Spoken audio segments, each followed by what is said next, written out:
el economista Patricio Chanabán. Él es el principal de la Asociación de Instituciones de Microfinanzas, ASOMIF. Con él justamente vamos a hablar de estos planteamientos del gobierno electo, del presidente de la República electo, Guillermo Lasso. Él habla de enviar pues estas reformas del mismo 24 de mayo mediante una reforma tributaria que obviamente tendrá algunos otros elementos, los conoceremos pues en los días sucesivos, pero en todo caso, para el sector de las microfinanzas, ¿qué significa la presencia de Guillermo Lasso en el poder? Economista Patricio Chanaba, buenos días. Muy buenos días, Edgar. Muchas gracias por el espacio. Este, Tal vez empezar diciendo, Edgar, que la elección del señor Lasso en la presidencia del Ecuador para este periodo, creo que en primera instancia lo que hace y de lo que debemos alegrarnos como país es cerrar la puerta de un proyecto político que generaba enormes riesgos y dudas para el país, ¿no? En lo que tiene que ver la vigencia plena de la democracia, la libertad de expresión, pensamiento y del Estado de Derecho en realidad. Ya tuvimos una experiencia de una década donde el Más conflicto, de una década, ¿no?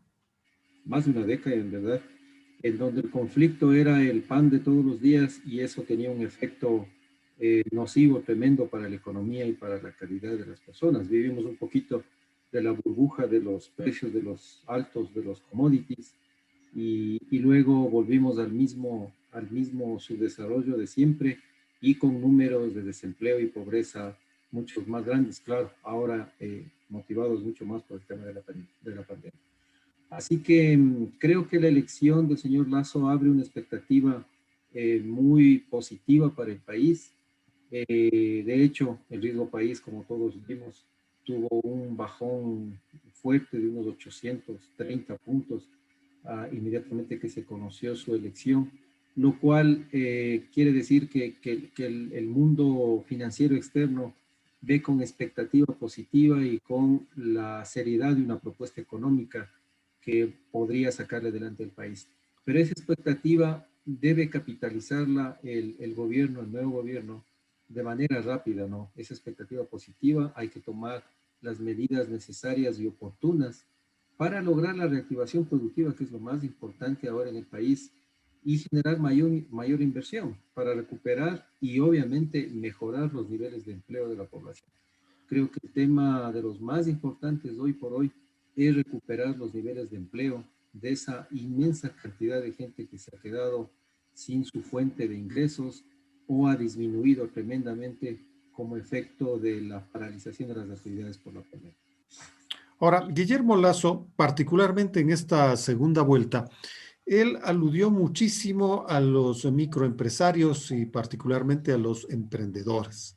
Una vez que ha ganado las elecciones, quizá probablemente por estas alusiones que él ha hecho, el sector tiene pues muchas expectativas. El sector, por ejemplo, de las microfinanzas, ¿cómo espera que esto se decante en realizaciones y ejecutorias muy al detalle en el corto plazo?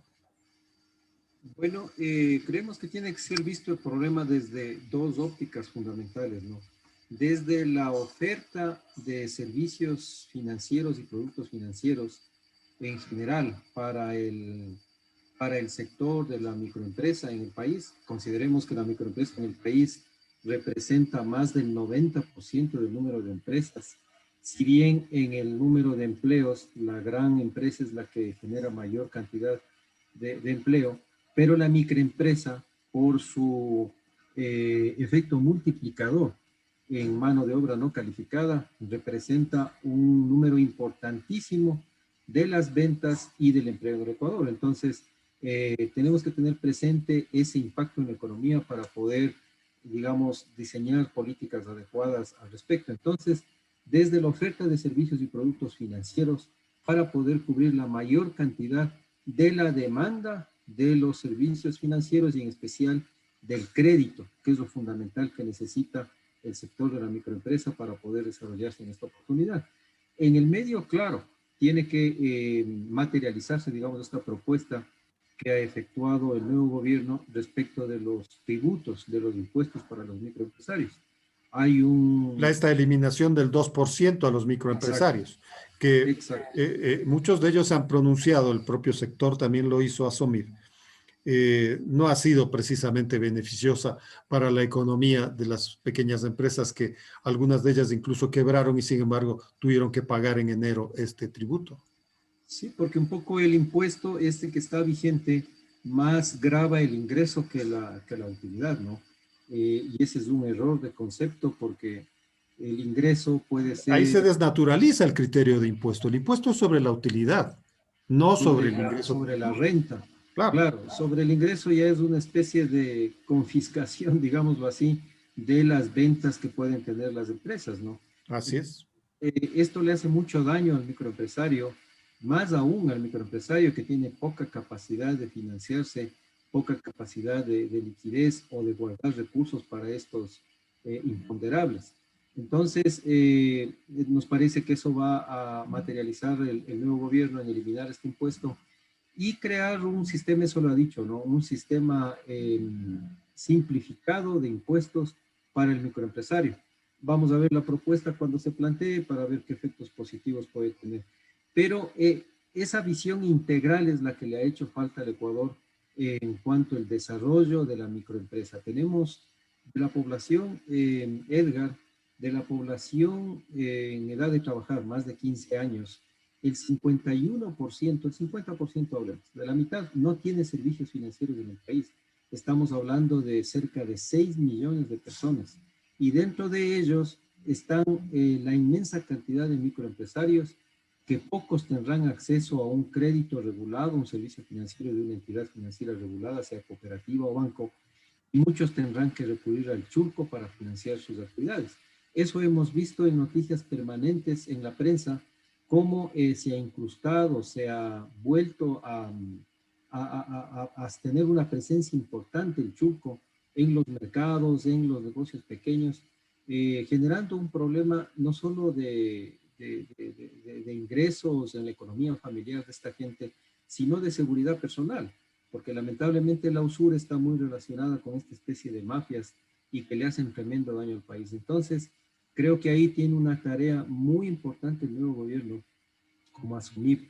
Nosotros tenemos propuestas al respecto para poder masificar y profundizar el crédito que tanto necesita la reactivación productiva del país en estos momentos.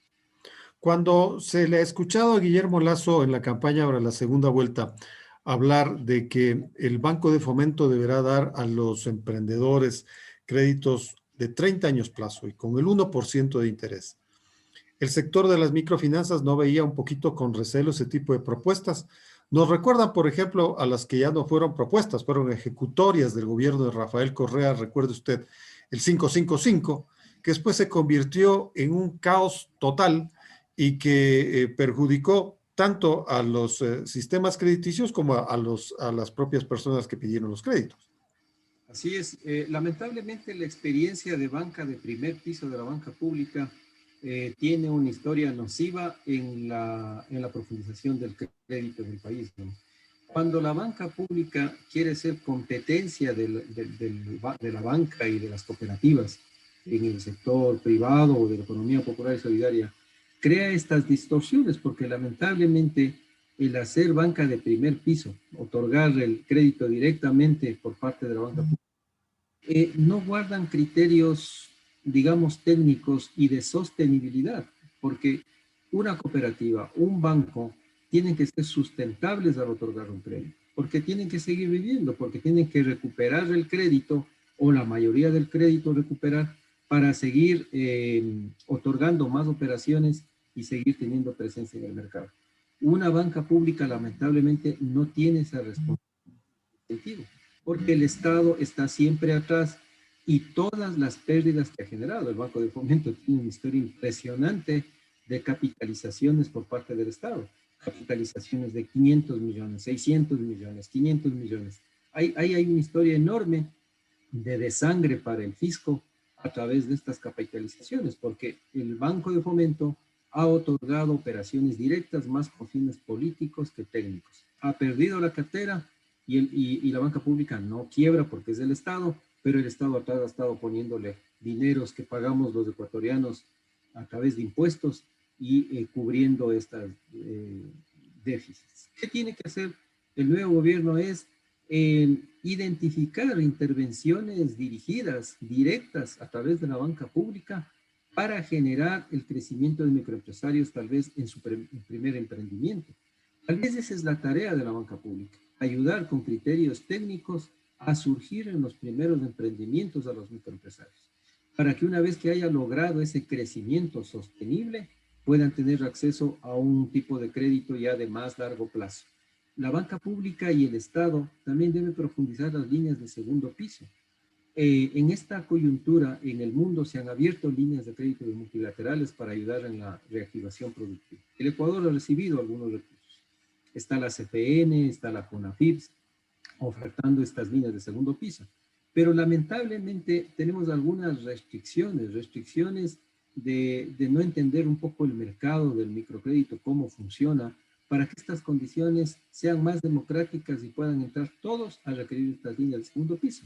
Porque la mejor forma de generar eficiencia en la profundización del crédito es que lo hagan los especialistas. ¿Quiénes son los especialistas? Los bancos especializados en microcrédito, que están representados en este gremio SOMIC y que están en la base de la pirámide, mucho más abajo que las cooperativas inclusive, y también pues otros bancos y las mismas cooperativas pueden tener ese mismo acceso. Pero si tenemos restricciones en estas líneas de segundo piso, se empieza a detener la reactivación. Así que creo que esa es una gran tarea que tiene que realizar el gobierno electo para poder ampliar este tema económico en el país. Veíamos hace pocos días antes de las elecciones un debate cruento donde se estigmatizaba a la banca en el Ecuador, poco menos que se la llegó a caracterizar como una actividad delincuencial. Y entonces los gremios financieros se vieron obligados a salir a la palestra y especialmente mostrar el Estado, mostrar sus cifras antes, como decía, de las elecciones. Y lo que ahí se veía es que el público en el Ecuador había preferido concentrarse en el ahorro más que en la petición de crédito, más que en solicitudes de crédito. Y esta pues había tenido una baja sustancial en el periodo 2020-2021. De alguna manera, las instituciones financieras representadas en ASOMIP también tienen el mismo fenómeno. Sí, bueno, sí, lamentablemente este discurso ideológico que se incentivó y se exacerbó, digamos, en la campaña política, ha hecho daño siempre, ¿no? Al sistema financiero en general, llámese bancos o cooperativas. Pero la población es madura, creo, Edgar, y creo que ha aprendido un poco a asimilar ese discurso en los últimos años, porque a pesar de ello, los indicadores de liquidez y los depósitos del público aumentó en los dos sectores, tanto en bancos como en cooperativas. Entonces, la confianza del público en general no se ha visto disminuida por este discurso más político y de generar una animadversión contra el sistema financiero bancario en especial. ¿Cómo resumir esa confianza del público, Patricio? La gente en todo Perdón. este tiempo, la gente en este siglo ha vivido, ha convivido con la banca más que con los políticos, es decir, le tiene más confianza a la banca antes que al político. De hecho que sí, ¿no? Los números lo demuestran clarísimamente, a pesar de todas estas noticias, discursos que tienen más un interés nocivo detrás. Los números lo demuestran claramente. En la pandemia, que empezó el año pasado, más o menos en marzo, en el 2020, el primer efecto, pero eso fue en todo el mundo, ¿no? El primer efecto fue un poco de nerviosismo de la gente y sacar parte de sus recursos, pero creo yo más para estoquearse, digámoslo así, en sus casas con liquidez y poder tener recursos disponibles para atender los confinamientos. Entonces, sí, en inicios de la pandemia, marzo, abril, hubo un cierto disminución de los depósitos en los dos sectores, cooperativas y bancos.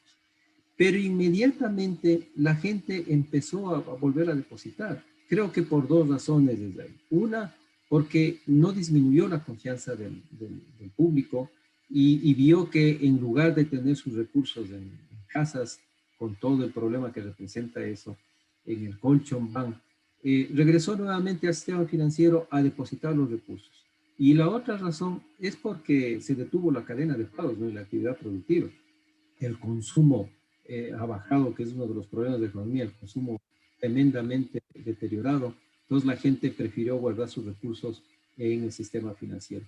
Y eso demuestra claramente la confianza y que ha sido retribuida por el sector financiero. Le ha retribuido la confianza con estabilidad, con esfuerzos, con un enorme esfuerzo en esta pandemia, Edgar, para el sector financiero, porque ha tenido que cumplir dos retos que no han sido para los demás sectores de la economía.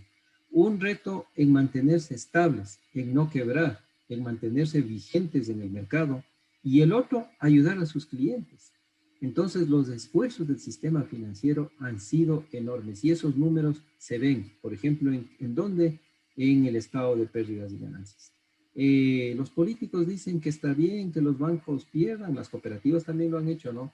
Que pierdan, que los banqueros por aquí, por allá, que está bien que pierdan. En banca, una entidad que pierda es poner riesgos de insostenibilidad o de insolvencia. Para que un banco sea solvente o una cooperativa sea solvente, tiene que ser rentable, porque todos los recursos que se van generando como resultado financiero sirven para recapitalizar la institución y seguir dando crédito. Entonces, no es como una empresa privada cualquiera, que si quiebra, quiebra el accionista, en su bolsillo es el doliente y se acabó. En un banco, si quiebra, el accionista, claro, perderá, pero quienes pierden son los depositantes. Entonces, estos discursos que oímos de los políticos que le importa que bajen los ingresos, está bien para el banquero, le hacen mucho daño a la economía y a las entidades. Entonces, esos enormes esfuerzos ha hecho el sistema financiero, Edgar, para poderse mantener y ayudar en la reactivación de la economía del país. Es muy poco tiempo para evaluar lo sucedido con las instituciones financieras desde el 11 de abril hasta acá, porque lo que se escuchaba era que desde que inició la campaña electoral, estamos hablando del 28 de diciembre, hasta la segunda vuelta, 11 de abril, no había una dinamia, aparentemente, no había una dinamia en el sistema financiero nacional porque todo el mundo quería ver quién ganaba las elecciones. Sí, sí, de hecho, no es un tiempo, digamos, o las circunstancias como para poder hacer una evaluación adecuada del desempeño del sistema financiero en medio de la campaña, ¿no? El sistema financiero, Edgar, ha estado dedicado, incluido el tiempo de la campaña, a ayudar a los clientes y a cubrirse ante, ante los problemas del riesgo de crédito, ¿no? Definitivamente hay que reconocer que la detención de la cadena de pagos y de las actividades productivas en el país ha generado mucha pérdida en los créditos del sistema financiero. Eso es un hecho, no estamos descubriendo el agua tibia, todo el mundo lo puede entender. Si es que se perdieron empleos, si se redujeron las ventas de las empresas, microempresas, si se redujeron los ingresos de los sueldos, obviamente la gente ya no tiene la misma capacidad de pago. Y eso se ve en el sistema financiero. Hay unas pérdidas importantes que tiene que asumirlas. Eso es lo que ha tenido que venir haciendo el sistema financiero, en dar oxígeno a los clientes que pueden salir adelante para que no tengan riesgos más complicados de quiebra, y en mantenerse estables. ¿Y qué han hecho para mantenerse estables las instituciones y poder cubrir estas enormes pérdidas que están ya reflejándose en los balances? Crear provisiones. Y han venido creando provisiones de una manera muy acelerada este último año, incluido, como digo, todo el tiempo de la campaña. Los bancos se han estado dedicando a sostener el sistema antes que a estar metidos, digamos, en el tema de campaña. Figurativamente estoy hablando. Y eso ha hecho que estén solventes las entidades y líquidas. Hoy por hoy no es un problema ni de solvencia ni de liquidez del sistema financiero, más sí es un tema del estado de pérdida de ganancias. La caída enorme en los ingresos ha significado números de alguna manera que pueden ya estar rojos en ciertas entidades. lo cual hace un llamado al nuevo gobierno. Edgar, aprovecho. Creo que uno de los temas principales en el sistema financiero es ver desde el cómo contener estos riesgos reputacionales que se están generando ya en el estado de pérdidas y ganancias. Hay sectores como la gran banca, la productiva, la comercial, donde los impactos han sido menores. Y también las entidades, al tener una cartera diversificada y un volumen grande de negocio, ha podido diversificar las pérdidas y capear un poco el temporal. Pero las entidades especializadas, como son los bancos de Asomif, que tienen focalizada su cartera en microcrédito, casi el 100% de su cartera está enfocada a ayudar al microempresario, y que es de los sectores más golpeados en la pandemia, tienen un problema importante en los estados de pérdida de ganancias. Entonces, los reguladores y supervisores tienen que atender este tema porque es producto de un efecto exógeno, totalmente inédito para el mundo. Entonces creo que regulatoriamente hay que contener estos riesgos regulatorios, reputacionales, perdón, que aparecen en el sistema financiero. Y luego, bueno, al sistema en general, la expectativa que tenemos es en profundizar la regulación con base en las mejores prácticas, un poco superar ese rezago histórico que tenemos como país en las mejores prácticas. Nos hemos quedado en Basilea 1 y mal aplicado Basilea 1 además.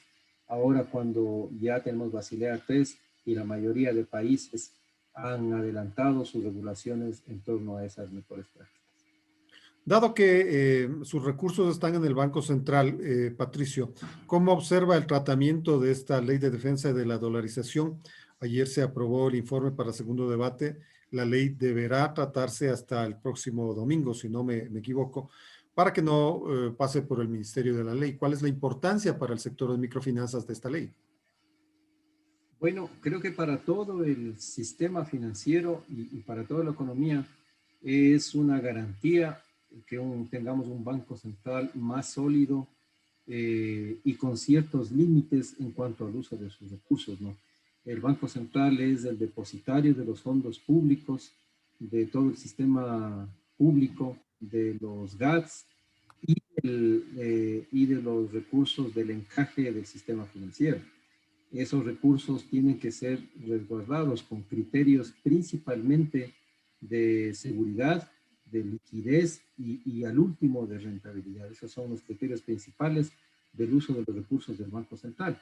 Y en ese contexto, el tener la puerta abierta de cómo todavía hoy es posible utilizar los recursos del Banco Central para financiar el gasto público es un enorme riesgo para la economía y para la dolarización como tal.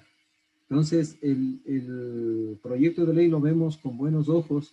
Creemos que va a generar esta solidez de un banco central necesario para sostener la economía y la dolarización en el país y para mejorar, digamos, esta infraestructura de la regulación y supervisión bancaria, ¿no?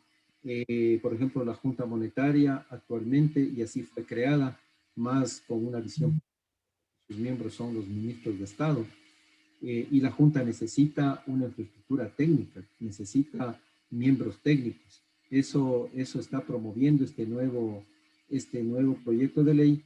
Entonces, va a ser más beneficioso para la economía el que se apruebe este proyecto de ley. Muy bien. Es importante conocer pues los puntos de vista de las instituciones financieras, las instituciones que respaldan al sector de las microfinanzas con respecto a la coyuntura Un económica. tema, perdón Edgar, un tema que quería comentarle ¿Cómo no? que es fundamental en la visión y en las acciones de emprender por el nuevo gobierno, que tiene directa relación con nuestro gremio y con el país en general, ¿no? Es la inclusión financiera. Como hemos dicho varias veces, Edgar, en este medio de comunicación, en otros, la exclusión financiera en el país actualmente es de los más altos de la región. ¿A qué niveles llega? Estamos hablando del 50% de la población en edad de trabajar. Son cerca de 6 millones de personas que no tienen acceso al servicio financiero, ni con una cuenta corriente de ahorros, ni una tarjeta, ningún servicio financiero. Ese es un lastre para la economía, y más aún una economía en desarrollo como nosotros, que necesita profundizar la atención para los microempresarios, para los emprendedores, para la gente que hace su día a día en las calles. Si no tiene un servicio financiero adecuado, está expuesto a mecanismos más peligrosos, digamos, para esa atención, y no se contribuye al crecimiento de la economía y de las personas. Entonces, es una de las tareas fundamentales que el nuevo gobierno tiene que enfocar. La Estrategia Nacional de Inclusión Financiera se desarrolló el año pasado con la colaboración del Banco Mundial. El Banco Central del Ecuador estuvo en ese proceso y nos invitaron a los gremios a participar. Participamos en algunas reuniones con el Banco Mundial, con el Banco Central, para poder dar nuestros criterios en cuanto a esta Estrategia Nacional de Inclusión Financiera. Está lista la estrategia y creemos que es fundamental poder sentarse con el nuevo gobierno a conversar alrededor de esta estrategia. Se podrán hacer ajustes, todo es perfectible, pero creemos que es fundamental iniciar este proceso enorme, tan rezagado para el país. Y este será pues el tema de una charla ulterior, pues ojalá ya se tengan los contactos necesarios con el nuevo gobierno para ver cómo se pone en ejecución estas urgentes reformas. Gracias, Patricio, por estos minutos, por esta charla. Muchas gracias a ustedes por la invitación. Muchas gracias. Ha sido el economista Patricio Chanabá, quien es director ejecutivo de la Asociación de Entidades de Microfinanzas del Ecuador.